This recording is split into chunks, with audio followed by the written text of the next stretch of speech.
When the study was concluded in '64, they concluded that there were 4 different groups apparently coming and visiting us. Out of those 4 different groups, one group looked exactly like we do, so much so that they could sit beside you in a restaurant or in an airplane or in a theater, and you'd never know.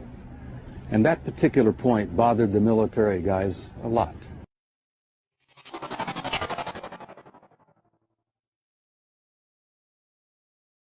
Nordic blondes, for example, are so similar to humans that they can walk down the street and not be detected. None of them are exactly the same.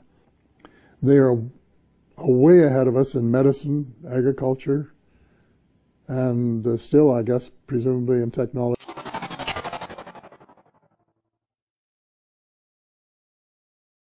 I tell people, like, a good way to look at this is, like, look at Syria. And Syria's in chaos because the United States and Russia are having a proxy war there. Now look at the Earth. It's the exact same thing. Different races are coming here, and they're trying to win against each other. So there's more than one race. Oh yeah, yeah.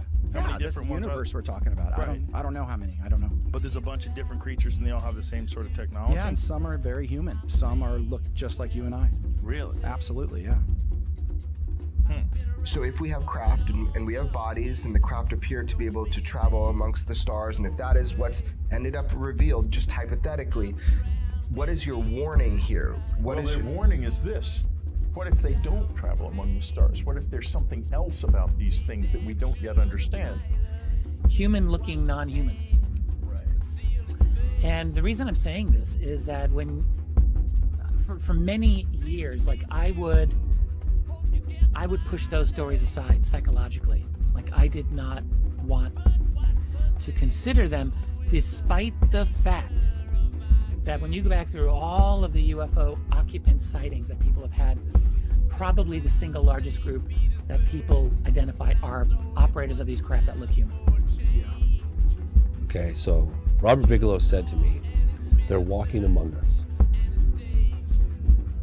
I said, "What do you mean they're walking among us?" He said, they're walking among us. They live right here. What if it turns out that there's another species that is even higher on that ladder than we are?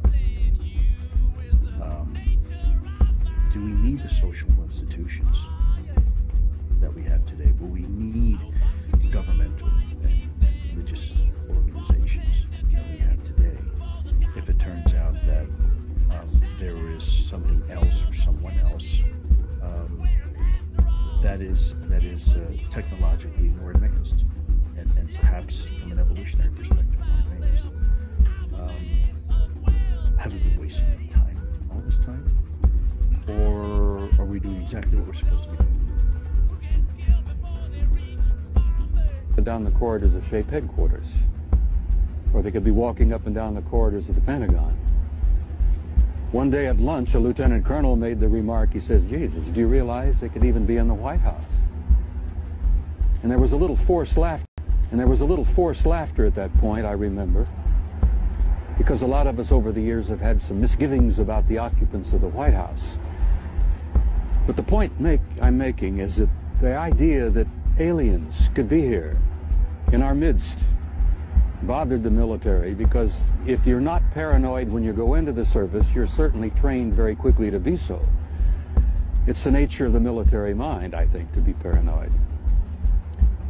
But that was only part of the story. The SHAPE conclusions in '64 were that there were 4 groups that we knew of.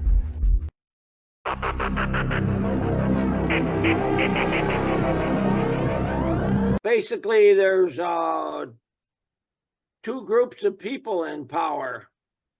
There's the humans. They have human bodies and human souls. And there's another group of people, about 4.5 million of them on Earth, that have human bodies and reptilian souls. And they're disguised as us. Instead of just calling them bad guys, they're reptilians. What you really are is what your soul is, not what your body is. And people just don't understand that it's a whole nother group of people that have reptilian souls. There's about 4.5 million of them worldwide, and there's 4 different kinds of reptilians that are incarnated in human bodies. The main kind that's into control are called draconians, and they seem to have power over the world and over the other groups. And the second leading group are called lizards, and they're trying to take over power from the draconians, and they have a lot of power too. And then there's a group in the Middle East that are called snakes. I guess when they're not incarnated in human bodies, they have a snake body. And then there's a group in the Far East, in the Oriental countries, that are called dragons. But like I said, the draconians are the ones in power.